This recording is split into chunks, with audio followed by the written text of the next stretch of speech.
Welcome back. You're now watching the political segment on the Weekend Show. Exactly 6 years ago, on May 29, President Muhammadu Buhari was appointed and elected and inaugurated as the President of the Federal Republic of Nigeria. 6 years on, we've had different opinions and views of how he has led the country. Just recently, the presidency, through this, one of the spokespersons of the president, Femi Adesina, has said that this administration has recorded massive successes in different areas. Discussing this with me in the studio, I have Emmanuel Ume. Welcome to the Weekend Show. It's a pleasure to be here. And also Segun Tomori. Thank you for having me. Thank you. So I'm just going to let you have a brief overview, and I will start with you, Emmanuel. How do you think President Muhammadu Buhari has fared in the last 6 years? I think the president has performed very poorly. He has performed very woefully. If you're going to go by the indices, whether you talk about economic, you talk about the purchasing power that we have right now, for me, I think it's on the negative. Inflation is on a double digit. Last time I checked, inflation is 18%. When you talk about food inflation, 23%, you talk about insecurity in the country. It has gone. It's on an alarming rate right now. So when you see things that are happening, you understand that we're not doing, really, really well. Like I said, the indices doesn't speak well. The economy for now, in the last 6 years, growth rate is about 1.4%. So if you're going to just oppose it with what we had, during the good luck or during the PDP tenure or during the PDP years, and obviously you know that we're in far cry as it is right now. During the PDP years, we had a growth rate under Jonathan at 26%, and what we're having right now is less than 1.4%. So I don't know what indices that the president's spokesman is saying that they've done very well. Let's bring Segun in. Segun, what's your take on the performance of the current President Muhammadu Buhari in the last 6 years? Thank you very much. Over the last 6 years, there's been giant strides, there's been challenges, there's been avenue for improvement. My colleague here spoke about the economic indices. Everybody is aware of the COVID-19 pandemic and the impact on world economy. Just yesterday, I read that France slid back into recession after, I think posting growth rates for 1 quarter. So this administration is addressing issues related to pandemic-influenced economic conundrum that we have. For instance, there's the economic sustainability plan, which is being implemented, the 2.3 trillion economic sustainability plan, in which under it you have the survival funds, funds to artisans, funds to payroll support for schools like private schools, transport sector and all that. And it has reached hundreds of thousands of beneficiaries. We also have the housing scheme, 300,000 under the economic sustainability plan, which is to build 300,000 housing units using local content, using local products, using local labor and all that. And I know that the pilot scheme has been launched in Abuja and some other few places, So we are doing a lot. There's also the social investment program, which the administration is doing, which has impacted directly 8 million people for conditional cash transfers. For the first time, we have a national social register, that has been able to that comprises the poor and the vulnerable. 32.9 million Nigerians are on that social register. So it's giving the administration the pathway, the chart to which to implement policies and programs. But that is not enough. On infrastructure too, we are doing a lot. There's the Lagos-Ibadan standard rail that is about completion. The Lagos-Ibadan expressway too, I think is almost completed, the rehabilitation and reconstruction. We have the Bodo Boni bridge in the south. We have the second Niger bridge. Then, in terms of infrastructure too, we have what's that? I think the Ilorin Mokwa Jeba Road, which was constructed with Sukuk bonds, and we have dozens of roads that are constructed with sukuk bonds and all that. So we are making progress. There are challenges. Insecurity, there are challenges. You know, okay, we'll come to insecurity. Yeah. So let me take it one after the other and in rapid succession. Infrastructure, like he has said, we've seen some of the airports which took the last administration ages to complete being completed. Sorry, and I'll let you speak on this. We've also had this administration. I know about 3 years ago, the government was keen on infrastructure, and so one of the things which this government boasts about is the rail line. So what's your take on infrastructure? I'm sure you remember very well. I disagree with you when you said not me. That's what has been reported. Because you remember before the Goodluck Jonathan administration left, it was fully paid. The 5 airports were signed with the Chinese to come in. I remember you saw documents where the former finance minister paid the counterpart funding from the federal government, and then the remaining was to be gotten from the Chinese. So before we left, these infrastructures that you're talking about was already in place. You remember very, very well that in Kaduna, the train between Abuja and Kaduna was already in place. In fact, Goodluck Jonathan had even commissioned that project before he left. Again, I want to say this, that he has made so much, you know, I don't want to use the word noise about what they've done. If the stats, again, I go back to the stats, doesn't speak, you have an economic growth of about 1.4 in the last 6 years, then it makes nonsense of everything you're saying. I'm not giving stats that I'm just getting from my head. I'm talking about, you know, the MBS stats. You can go and check it. The economic rate in the last 6 years under this government is 1.4%. Whereas under Goodluck Jonathan, you had 26%. Guess what? Under Obasanjo's government, you know, this government, every time they always like giving excuses. We had COVID-19. The other time was, there was no money in the treasury. When Obasanjo came into government, it was a fact that the economy was almost completely on ground zero. Economy, when he left power in 2007, we had a growth rate of about 80% growth rate. The agricultural sector was over 133% growth rate. These are valuable stats that you can go and check. As of today, the agricultural sector only has about 15% growth rate. So when you come here and you mouth so much about you've done this, you've done that, it's obviously that it's just you're not being truthful. Okay, man. So you've spoken on infrastructure, and now you've gone to economy. I'll let you, Segun, come back to him on economy. What's your take? Would you say we've seen inflation rates rise month by month? However, especially in this year, and you have said because of the COVID-19. Also, I think about yesterday or sometime last week, they said the GDP is now increasing back by about 0.6%, which is meant to be positive. But people around the country have complained of several hardships. So what's your rebuttal to his comment on the economy, which he says is almost as ground zero? You know, I plan to make this about issues, you know, Yes. talk about issues, talk about the challenges. Government is a continuum. I didn't want to go back to the past, but because my colleague here is trying to go back to the past, try to mount several achievements of what they say, I'll have to be forced to go back where we came from. To it. You know, where we came from. When we took over power, you know, why Nigerians voted for this government was because we had galloping corruption.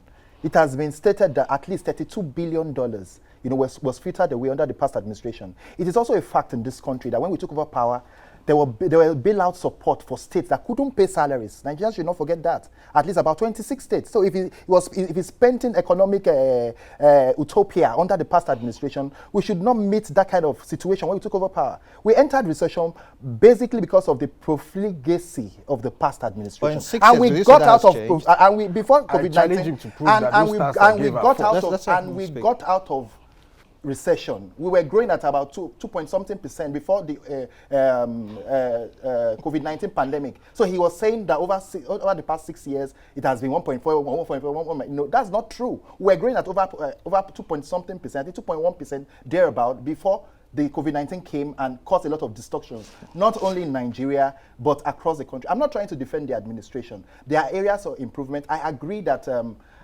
for instance, the forex, food inflation and other areas in which we have to tackle. But it should not come here to come and paint like we don't know where we are coming from.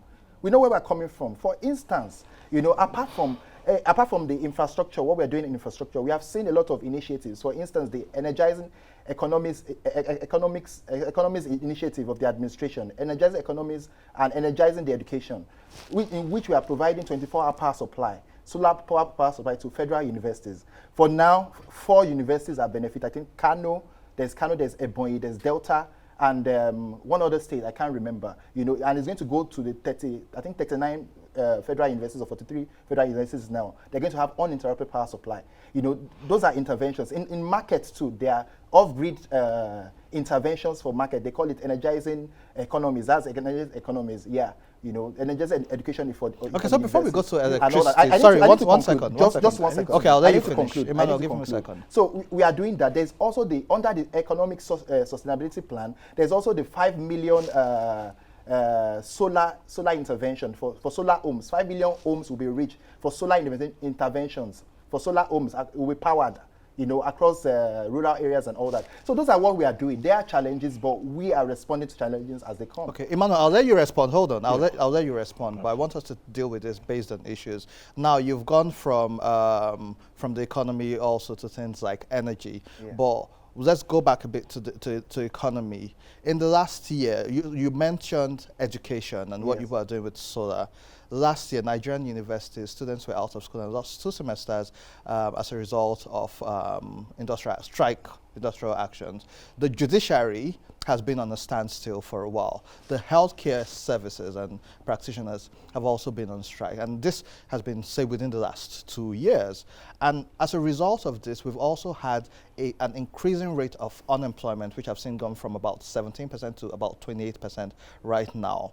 What do you have to say about employment and unemployment and the labor sector? Thank you very much. Before we come back to you. Concerning the employment situation, yes, I agree it is high, but we have to devise innovative means, for instance, to tackle unemployment. I wrote an article last week in which I said we need to generate more wealth, more income for this country. We need to develop power. For instance, we have a vibrant solid minerals sector that is not being tapped because solid minerals still remains on the exclusive list. We need to bring it to concurrent list so that we have commercially viable states in this country. At least I think 35 states have commercially viable solid minerals. Why are we not looking in that direction? Are you saying you support restructuring? Because that's I support the call. it. Yeah, up 100%. And I think our party is part of the cardinal tenets of our party.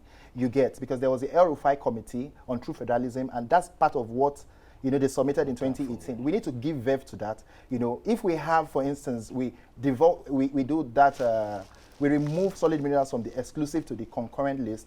States can go into partnership with the private sector, to commercially exploit, generate employment, and also it will be foreign exchange earner for this country.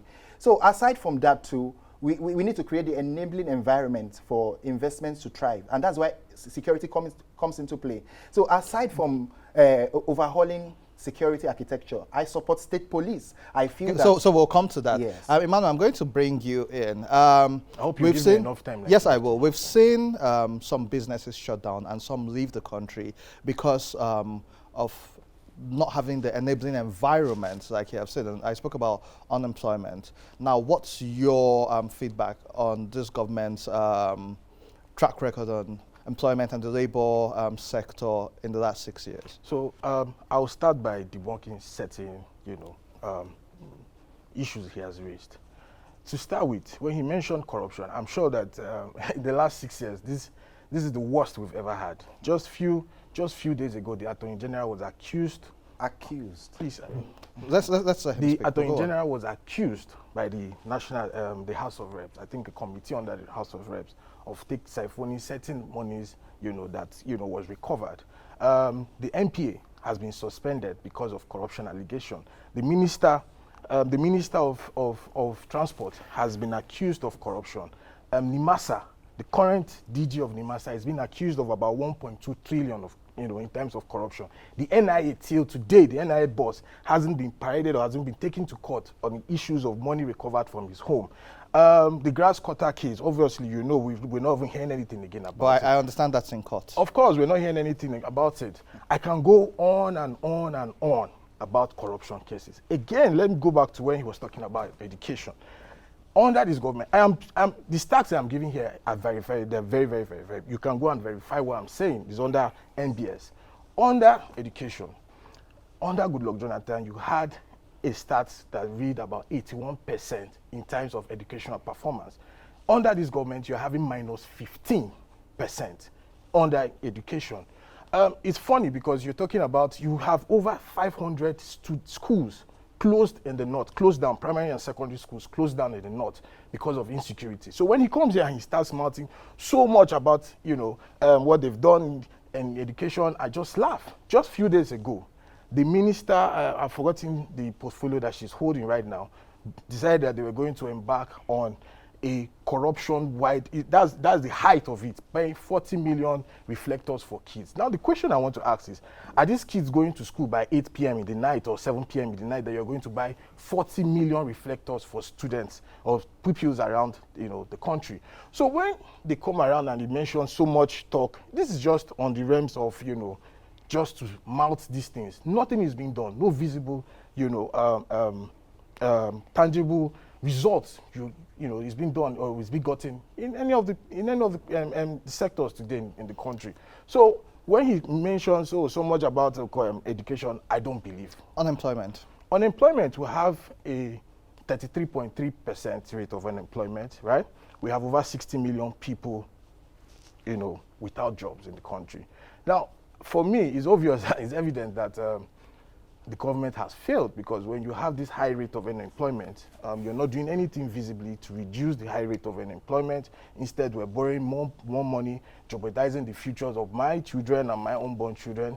At the end of the day, we're not going anywhere. So for me, it's obvious that the government has. Okay, I'll give, because of time, he spoke, 1 second, he spoke on corruption, and these are reported crimes. And we have seen in the news over the years some of these allegations. Now, the presidency and your party, and I would state clearly that you support the People's Democratic Party and you support the APC. The presidency has said the fact that it's being reported in the press and we can see some of them being taken to court means that there's a fight against corruption. What would you say is the president's scorecard against corruption? Thank you. And real quick. He was making wild allegations, and all that. But we know that a former minister under the administration, Desiani, we know that even till now recoveries are being made, for jewelries, what billions. No, but speak about this administration. No, he spoke. He was mentioning names. Emmanuel, let's let him speak. No, please, you had your own time. Gentlemen, because of time, I need you to speak to the fact, just so that you can get your point across. Stella Odua was also, suspended, was removed from office on corruption, and a lot of others. Presently, we are trying a lot of officials, but I won't go there. So because he was going there, mentioning names, and all that. So, look, but let's stick to the issues. Unemployment. This administration has, under the social investment program, there's been the Empower program, in which at least 1.5 million have been beneficiaries so far. The first batch that started in 2017, 500,000 intakes, and is not like a full-time employment. It's for them to acquire lifelong skills, and they are deployed to critical sectors of the economy, like health, like education, like tech. So what you see is that when you are an Empower beneficiary, you are able to stand on your own to become a successful entrepreneur. And we've seen that across N-Agro, there's the Agro, there's the N-Agro, there's the N-Teach, and the and the N-Tech and all that. We've seen people that from the first batch that they become self-sustainable. So you'll recorded progress. No, we don't have time, so I just need you to you won't see because you're blind. I know, but you're perpetually blind. Gentlemen, sorry. No, if you say you don't see, you're blind. Shegun, Emmanuel, 1 second. Because I know people that are not even Shegun, Emmanuel, gentlemen, let's be civil. 1 second. He's blind. This topic is inexhaustible, and because of time, of time, we'll have to continue this conversation online and maybe next week. Okay. And so we've heard from both of you, and we plan to continue this conversation. But because of time, and so we don't get yanked off, we will have a follow up with it.